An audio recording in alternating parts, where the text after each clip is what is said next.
শীতে শিউলির আগমন।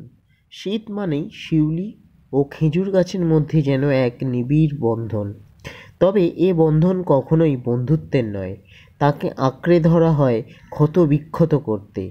খেজুর গাছকে আহত করেই তো শিউলির রস সাধনা, আর রসিক না হলে রসের সাধনাও সম্ভব নয়। রসিক অর্থে গাছের কাছ থেকে যিনি যত সুস্বাদু রস কলসি ভরে নামাতে পারবেন, তিনিই প্রকৃত সাধক। আর তা সাধনাই বটে। কেবল খেজুর গাছে হাঁড়ি বেঁধে দিলেই তো আর রস নামবে না, তাকে রস সাধক হতে হবে।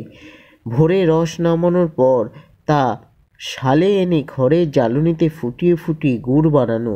সারাটা দিন কেটে যায় শিউলির খেজুর তোলা আর গুড় শালে। যেমন আছে কলসি পরিষ্কার করা, গাছ চাঁছার যে দা তাকে কাঠের পাটায় সাদা বালিতে ঘষে শান বা ধার দেওয়া, গাছের মুড়ো চাঁছা, তারপর সন্ধ্যায় এক একটা গাছে কলসি বাঁধা।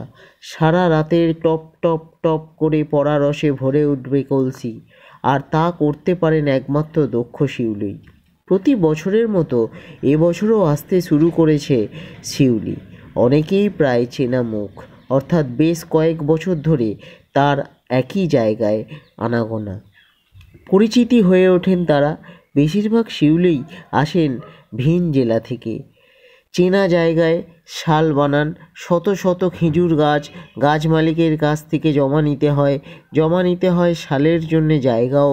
গাছ প্রতি নির্দিষ্ট পরিমাণ গুড়, নয়তো গুড়ের বা মূল্য দিতে হয় মালিককে।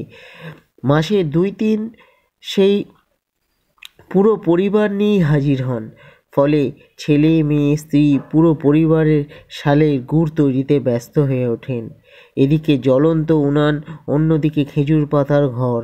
বড় চেনা শিউলির সেই গুড় তৈরির শাল কাম থাকার ঘর।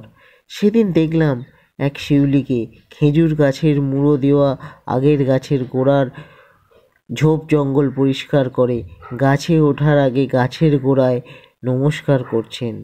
ইষ্ট দেবতাকে স্মরণ করেই বোধহয় তিনি তার রস সাধনা শুরু করলেন। সনদ ঘোষের লেখা খালোর বাগনান থেকে। এটা আমি বর্তমান পেপারের জনমত বিভাগ থেকে নিয়েছি। নমস্কার।